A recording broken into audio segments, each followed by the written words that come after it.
Bienvenidos a nuestro podcast La Biblia en un año, día 62. Una relación de amor que perdure para siempre. En una de sus últimas canciones, Freddie Mercury, vocalista del grupo de rock Queen, hizo la siguiente pregunta: ¿acaso alguien sabe para qué vivimos? Pese al hecho de que había logrado amasar una fortuna enorme y atraído a miles de seguidores, Freddie Mercury admitió en una entrevista poco antes de morir en 1991 que estaba desesperadamente solo. Dijo: puedes tener todo el mundo y aún así ser el hombre más solitario. Ese es el tipo de soledad más amarga que existe.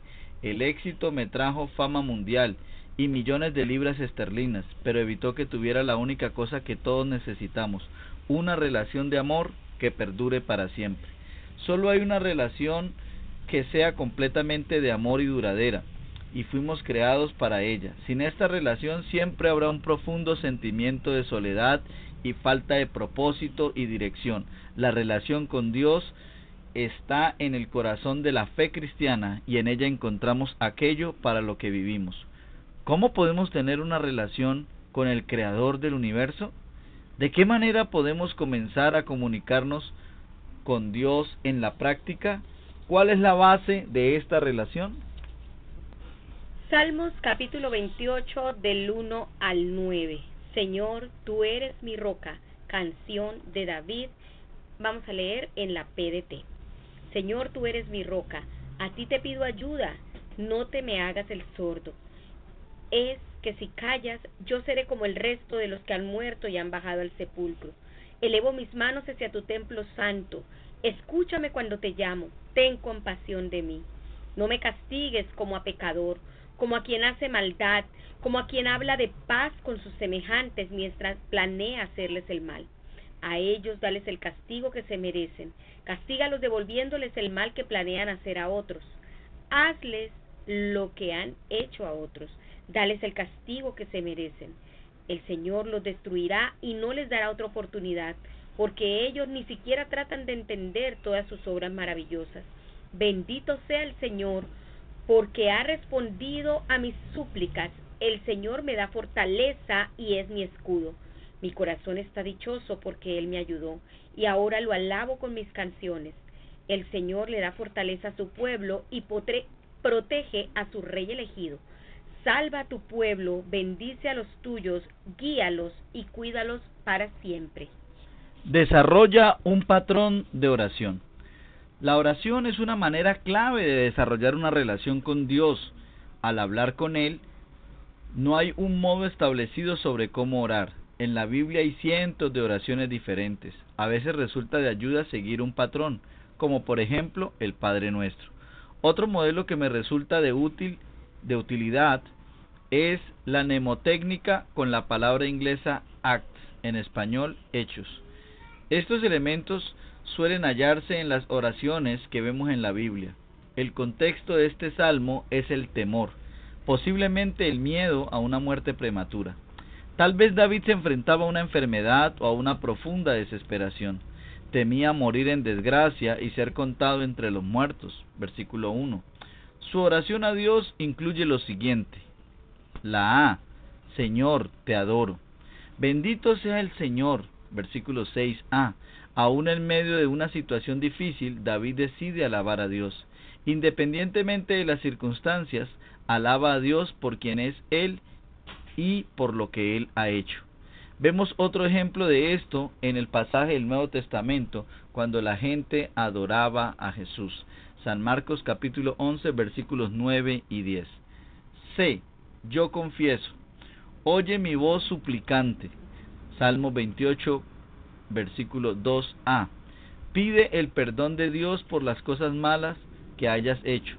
Este también es un momento para perdonar a otros que tal vez necesiten de tu perdón.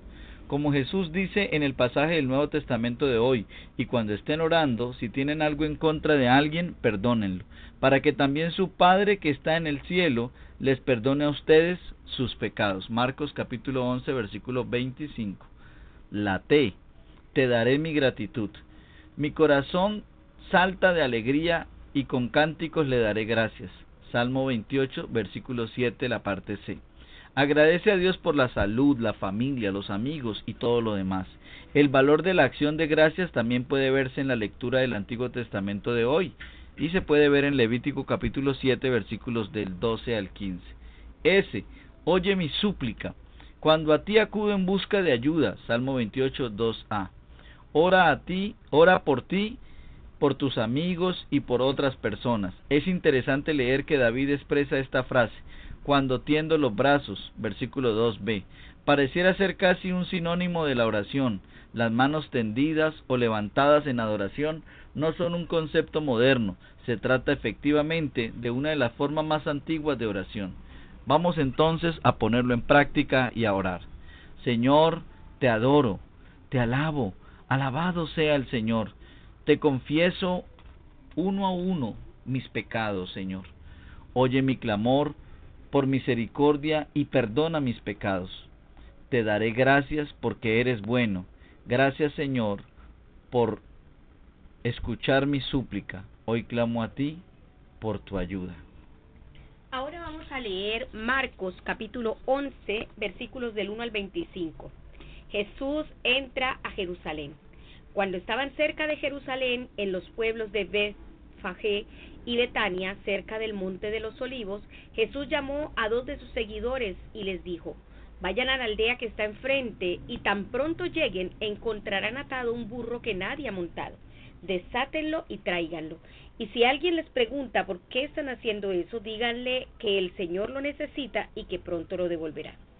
Los 2 seguidores se fueron y encontraron el burro atado en la calle cerca de una puerta. Ellos lo desataron y unos que estaban allí les preguntaron: ¿qué hacen desatando a ese burro? Los seguidores respondieron lo que Jesús les había dicho y ellos los dejaron ir.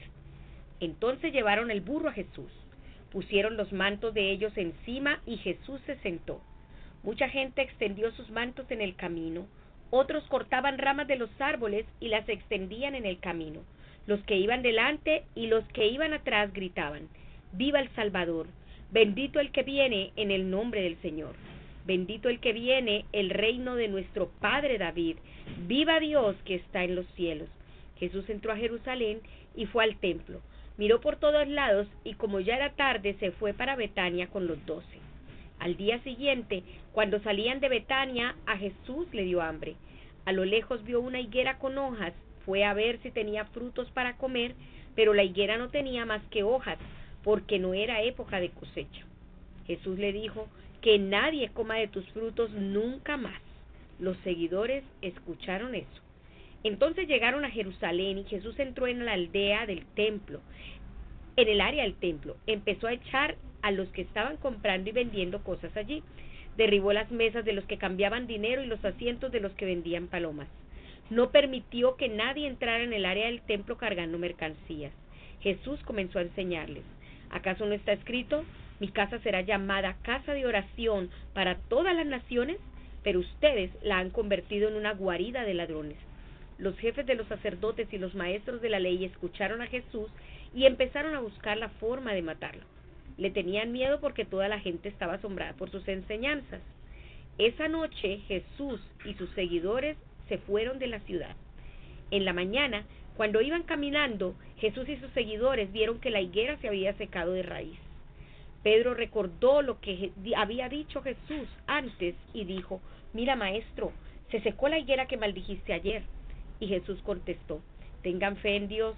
Les digo la verdad, cualquiera que le diga a esta montaña: levántate y lánzate al mar, y no dude en su interior, sino que crea que sucederá lo que dice, así se hará. Por eso les digo que cuando pidan algo en sus oraciones, pídanlo convencidos de que ya lo han recibido, y entonces todo lo que pidan será suyo. Y cuando estén orando, perdonen lo que tengan en contra de alguien, para que su Padre que está en el cielo también les perdone sus pecados a ustedes. Ora con fe.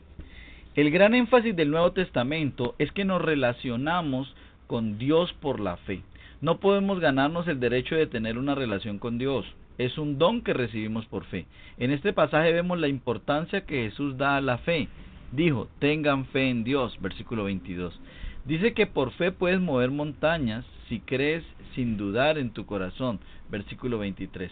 La relación de Jesús con Dios, particularmente mediante la oración, está en el núcleo de cada uno de los acontecimientos que leemos hoy.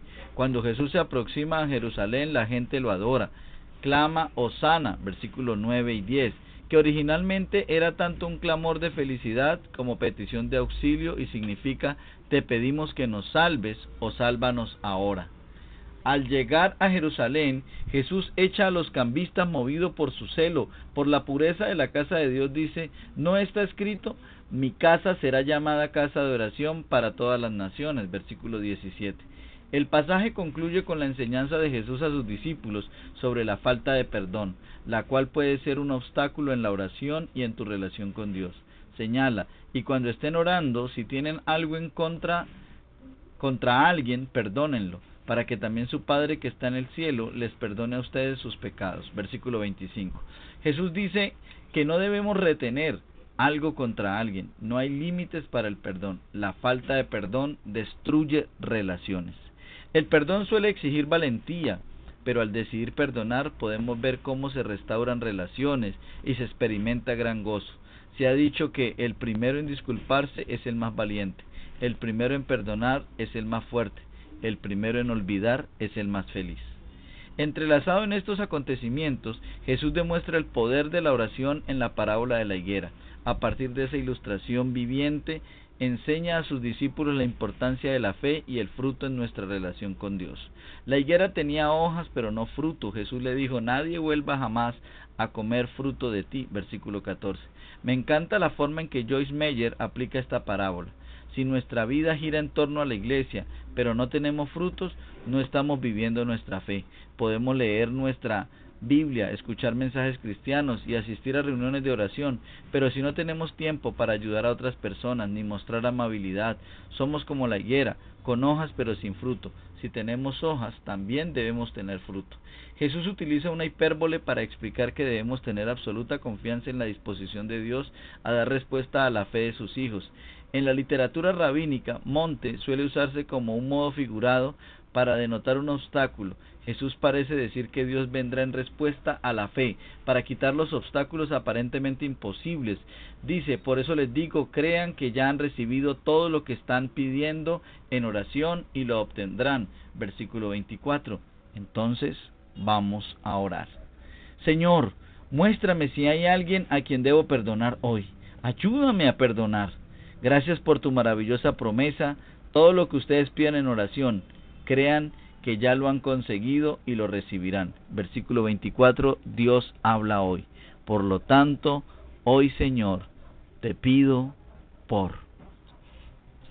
Bueno, y después de hacer sus peticiones en este momento de oración, vamos a leer Levítico desde el capítulo 7, versículo 11, hasta el capítulo 8. Esta es la ley de las ofrendas para festejar que se presentan al Señor. Si es un ofrecimiento de alabanza, entonces traerá también tortas hechas sin levadura, amasadas con aceite, galletas hechas sin levadura, rociadas con aceite, y tortas hechas con sémola, amasadas con aceite. Esta ofrenda sin levadura se dará junto con tortas hechas con levadura en adición a la ofrenda para festejar.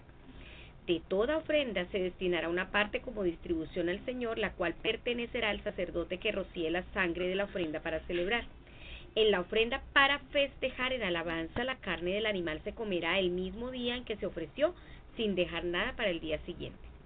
Si la ofrenda se da en cumplimiento de una promesa o es una ofrenda de buena voluntad, la carne se comerá el mismo día del sacrificio, pero lo que sobre se podrá guardar para el día siguiente. Sin embargo, lo que todavía quede al tercer día se quemará ese día. Pues si al tercer día se come de la carne de la ofrenda para festejar, esa ofrenda no se aceptará ni se tendrá en cuenta. La carne es impura y el que coma de ella cargará con ese pecado. La gente no debe comer nada de la carne que esté en contacto con algo impuro. Deben quemar esa carne en el fuego. Pueden comer el resto de la carne, pero solo si están limpios. Pero el que esté impuro y coma de la carne de la ofrenda para festejar presentada al Señor será separado de la comunidad. Quien toque algo impuro, ya sea impureza humana, de animal o de algo repugnante, y luego coma carne de la ofrenda para festejar del Señor, será apartado de la comunidad. El Señor le dijo a Moisés: dile a los israelitas: Ustedes no comerán grasa de ganado vacuno o vino ni caprino, y la grasa de un animal que murió o fue despedazado por animales salvajes se le puede dar cualquier uso que no sea servir como alimento. El que coma la grasa de un animal ofrecido al Señor como ofrenda será apartado de la comunidad. En cualquier lugar que ustedes vivan, no comerán nada de sangre de ningún ave ni animal. El que coma cualquier clase de sangre será apartado de la comunidad. El Señor le dijo a Moisés: dile a los israelitas, el que presente al Señor una ofrenda para festejar la llevará por sí mismo ante el Señor. Con sus propias manos llevará la grasa junto con el pecho. El pecho será ofrecido ante el Señor con el movimiento de presentación. El sacerdote quemará la grasa en el altar, pero el pecho será para Aarón y para sus hijos. El muslo de la ofrenda para festejar se le dará al sacerdote como contribución. Ese muslo derecho será para el sacerdote que presente la sangre y la grasa de la ofrenda para festejar.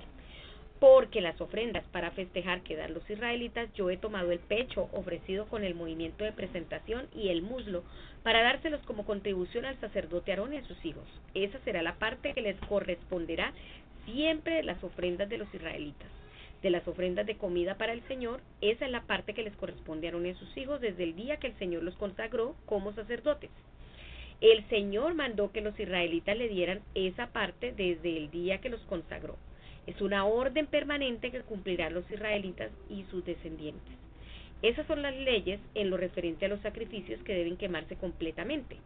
Las ofrendas de cereal, los sacrificios para purificar del pecado y el que se ofrece por concepto de multa, las ofrendas que se ofrecen para consagrar a Aarón y las ofrendas para festejar. El Señor le dio esas leyes a Moisés en el Sinaí cuando les ordenó a los israelitas que presentaran sus ofrendas al Señor en el desierto de Sinaí. Capítulo 8. Consagración de Aarón y sus hijos. El Señor le dijo a Moisés: trae a Aarón y a sus hijos con la ropa sacerdotal, el aceite de consagrar, el ternero del sacrificio para purificar del pecado, los 2 carneros y la canasta del pan sin levadura, y reúne a toda la comunidad a la entrada de la carpa del encuentro. Moisés hizo lo que el Señor le había mandado y la gente se reunió a la entrada de la carpa del encuentro. Luego Moisés le dijo a toda la comunidad: esto es lo que el Señor les ordenó hacer. Entonces Moisés trajo a Aarón y a sus hijos y los lavó con agua. Después Moisés le puso la túnica a Aarón, le ató el cinturón y le colgó la capa. Luego le puso encima el efod y se lo ató alrededor del cinturón decorado del efod. Moisés puso el pectoral sobre Aarón y le colocó el urín y el tumín en el bolsillo del pectoral. Moisés también puso el turbante en la cabeza de Aarón y le colocó en la frente la placa de oro como una corona santa, tal como el Señor se lo había ordenado. Luego Moisés tomó el aceite de consagrar y lo roció en la carpa sagrada y en todo lo que había dentro de ella para así consagrar todo. De igual forma, Moisés roció 7 veces en el altar para darle el aceite de consagrar y lo derramó en el altar, en todos sus utensilios, en la cubeta y en su base para consagrarlos. Después Moisés derramó parte del aceite de consagrar sobre la cabeza de Aarón y de esa manera lo consagró. Luego vinieron los hijos de Aarón y entonces Moisés les colocó túnicas a los cinturones y les enrolló los turbantes tal como el Señor les había mandado. Después Moisés trajo al frente el ternero del sacrificio para purificar del pecado, y Aarón y a sus hijos colocaron las manos con fuerza sobre la cabeza del toro. Luego mataron al toro. Moisés tomó la sangre y usó su dedo para poner un poco de ella en las esquinas superiores del altar. Hizo esto para purificar el altar del pecado. Luego derramó la sangre al pie del altar. Al hacer esto consagró el altar y lo preparó para los sacrificios. Estos sacrificios eliminarían cualquier falta de pureza y restablecerían la relación del pueblo con Dios. Moisés tomó toda la grasa que cubre las vísceras del ternero, la parte grasa del hígado junto con los riñones y la grasa que cubre y los quemó en el altar. Pero Moisés llevó el cuero del ternero, su carne y sus excrementos fuera del campamento y los quemó allí tal como el Señor les había mandado. Luego Moisés trajo el carnero del sacrificio que debe quemarse completamente y Aarón y sus hijos colocaron las manos con fuerza sobre la cabeza del carnero. Entonces Moisés degolló al carnero, roció la sangre alrededor del altar, cortó el carnero en pedazos y quemó en el altar la cabeza, los otros pedazos y la grasa. Después Moisés lavó con agua los intestinos y las patas y quemó todo el carnero en el altar como sacrificio que debe quemarse completamente. Esa fue una ofrenda de comida de olor agradable al Señor. Moisés hizo tal como el Señor le había mandado. Luego trajeron el segundo carnero, el que se usaría para consagrar a Aarón y a sus hijos como sacerdotes, y ellos colocaron las manos con fuerza sobre la cabeza del carnero. Entonces Moisés degolló al carnero y usando parte de la sangre la untó en la oreja derecha, en el pulgar de la mano derecha y en el dedo gordo del pie derecho de Aarón. Luego pasaron al frente los hijos de Aarón y entonces Moisés puso parte de la sangre en la oreja derecha, en el pulgar de la mano derecha y en el dedo gordo del pie derecho de cada uno de los hijos de Aarón. Después Moisés roció la sangre alrededor del altar, tomó la grasa y la cola grasa y la parte grasa del hígado junto con los riñones y la grasa que los cubre, y el muslo del carnero. También tomó una torta sin levadura, una torta hecha con aceite y una galleta de la canasta de pan sin levadura que estaba ante el Señor, y las colocó en la grasa y sobre el muslo derecho del carnero. Luego colocó todo esto en las manos de Aarón y sus hijos para que hicieran ante el Señor el movimiento de presentación de la ofrenda. Luego Moisés retiró todo esto de las manos de ellos y quemó todo el altar con el sacrificio que debe quemarse completamente. Este fue el sacrificio de consagración de los sacerdotes, una ofrenda de comida como sacrificio al Señor. Luego Moisés ofreció al Señor con el movimiento de presentación de la ofrenda el pecho del animal, que era la parte del carnero que le correspondía a Moisés. Hizo tal como el Señor le había mandado. Después Moisés tomó parte del aceite para consagrar y parte de la sangre que estaba en el altar y la roció sobre Aarón y su ropa y sobre sus hijos sus ropas para consagrarlas. Moisés le dijo a Aarón y a sus hijos: cocinen la carne a la entrada de la carpa del encuentro y cómanla ahí con el pan que está en la canasta de las consagraciones. Háganlo como les he dicho y quemen en el fuego todo lo que sobre de la carne y del pan. No deben salir de la entrada de la carpa del encuentro por 7 días hasta que se termine el tiempo de su consagración. El Señor ha mandado hacer lo que se hizo hoy, pues Él ordenó esto para purificarlos. Estarán día y noche durante 7 días en la entrada de la carpa del encuentro. Si no obedecen los mandatos del Señor, morirán. Él me dio esas órdenes. Aarón y sus hijos hicieron todo lo que el Señor les había ordenado a Moisés. Acércate a Dios por medio de Jesús. La forma de relacionarse con Dios en el Antiguo Testamento era mediante el sacerdocio. Debido al pecado, los seres humanos no podían relacionarse de forma directa con Él.